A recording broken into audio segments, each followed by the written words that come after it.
Hello friends, આજનો દિવસ એટલે હોળીનો દિવસ. ફાગણ સુદ પૂર્ણિમાનો દિવસ એ સમગ્ર ભારતની અંદર એ હોળીના તહેવાર તરીકે ઉજવવામાં આવે છે. ઉત્સવપ્રિય ભારતનો આ અનન્ય તહેવાર છે, જેમાં પ્રભુને ફૂલના હિંડોળે ઝુલાવવા, પ્રહલાદજીનો આસુરી શક્તિથી વિજય થયો તેનો આનંદ મનાવવો અને રંગે રમવું. આ ઉપરાંત પણ આ ઉત્સવમાં એ વિશેષ એ મર્મ છે. ગીતામાં ભગવાને ઋતુના કુસુમા કરહ કહીને વસંત ઋતુને પોતાની વિભૂતિ ગણાવી છે. વસંત ઋતુનો મુખ્ય તહેવાર એટલે આ હોળી. પ્રાચીન સમયથી આ ઋતુ પરિવર્તનના તહેવાર તરીકે એ ઉજવવામાં તેને આવે છે. આ ઉત્સવને ફાલ્ગુનિકા પણ કહેવામાં આવે છે. ફાગણ માસ એટલે ઋતુ સૌંદર્યનો લોકોત્સવ અને ઋતુ પરિવર્તનનો રંગોત્સવ. દેશ વિદેશની અંદર અને આખા ભારતની અંદર એ લોકો અલગ અલગ રીતે આ તહેવારને એ મનાવવામાં આવે છે. ઉત્તર ભારતમાં હોળીના પર્વે એ ઘેરૈયાઓ એકબીજા ઉપર રંગ છાંટે છે. વ્રજભૂમિ અને ભરતપુર તરફ એકબીજા ઉપર પથ્થર નાખે છે. અરે, આ ભારતની અંદર જુદી જુદી ભાતથી આ પર્વને માણવામાં આવે છે. મારવાડમાં તો લોકો કહે છે કે દિવાળી અઠે કઠે પણ હોળી તો ઘેર. તેઓ ડફ વગાડી અને ફાગ ખેલે છે અને ઘેર નૃત્ય કરે છે. કોંકણ અને મહારાષ્ટ્રમાં એ હોળીને શિમગો કહે છે. દક્ષિણમાં કામદહન નામથી આ તહેવારને એ ઉજવવામાં આવે છે. અને બંગાળની અંદર ફાગણ સુદ 14થી આ હોલ યાત્રાનો પ્રારંભ થાય છે. એ દિવસે વડીલો ઉપવાસ કરે છે અને બીજે દિવસે સવારે શ્રી કૃષ્ણ ભગવાન અને સાંજે એ અગ્નિની પૂજા કરે છે. આ ઉપરાંત પણ એક એવી માન્યતા છે કે બાલકૃષ્ણના પ્રાણ લેવા આવેલી પૂતનાનો ભગવાને નાશ કર્યો અને ગોવાળોએ તેના અતિ વિશાળ દેહના ટુકડા કરી ગામ બહાર લઈ ગયા અને તેને સળગાવીને આનંદ કર્યો અને ત્યારથી આ ઉત્સવ એ શરૂ થયો છે.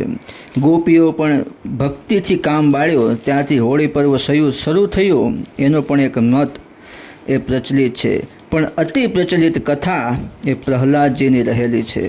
આપણે જાણીએ છીએ કે પ્રહલાદના પિતા હિરણ્યકશિપે એ પ્રહલાદને મારવા માટે ઘણા જ ઉપાયો કર્યા, પરંતુ એ કારગાર એ નીવડ્યા નહીં. પછી તેની બહેન હોલિકા પાસે એક એવું ચૂંદડી હતી કે જે તેને પહેરે તો તે કહેવાય ને કે અગ્નિમાં ન બળે.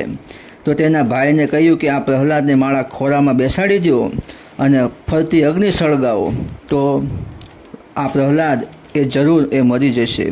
પરંતુ ભગવાનના ભક્તને આમ કહેવાય કે જો કોઈ પણ કષ્ટ આપે તો એ ભગવાન સહન કરતા નથી. અને કહેવાય કે વરદાન હતું છતાં પણ હોળિકા બળી ગઈ. એ દિવસથી પણ આપણે આ હોળીનો તહેવાર એ મનાવીએ છીએ. આ દિવસે કહેવાય ને કે મનુ જયંતિ રહેલી છે. આપણે બધા જ એ મનુ ભગવાનના સંતાનો છીએ. આ પૃથ્વીના પહેલા માનવ એટલે મનુ ભગવાન. આ મનુ ભગવાને મનુસ્મૃતિ એ શાસ્ત્ર રચ્યું છે. તેની અંદર માણસના ધર્મ એમણે એ લખેલા છે. ધીરજ, ક્ષમા, તપ, ચોરી ન કરવી, પવિત્રતા, ઇન્દ્રિયોનો સંયમ, સદબુદ્ધિ, સદવિદ્યા, સત્ય અને ક્રોધ રહિતપણું, આ 10 ધર્મના લક્ષણો એ તેમણે એની અંદર આપવામાં એ આવેલા છે. આવી રીતે એ હોળીનો તહેવાર આમ કહેવાય કે ઉજવવામાં એ આવે છે.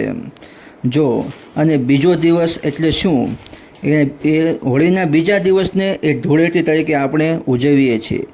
અને આ દિવસે લોકો એકબીજા ઉપર પિચકારીથી રંગ છાંટે છે, નાચે છે અને આનંદ મેળવે છે. અને એની અંદર ખૂબ જ એ પોતે આ તહેવાર ખૂબ જ ઉત્સાહથી મનાવે છે. પરંતુ આ જે રંગ છે એ તો એક લૌકિક રંગ થયો. લૌકિક એટલે કે આ જે કલર છે એકવાર લાગ્યો એટલે આપણે નાહીએ એટલે તો નીકળી જવાનો. પણ કહેવાય ને કે જેમ મીરાબાઈને કે જેમ ભગવાનનો રંગ લાગ્યો એ કોઈ દિવસ એ નીકળ્યો નહીં.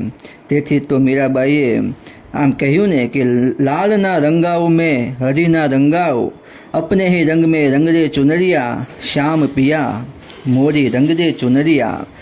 તો આવો આપણે પણ આ હોળીના પર્વને આવી રીતના એ ભગવાનના રંગે રંગી અને આ હોળીને કહેતા કે આ પર્વને સાર્થક કરીએ.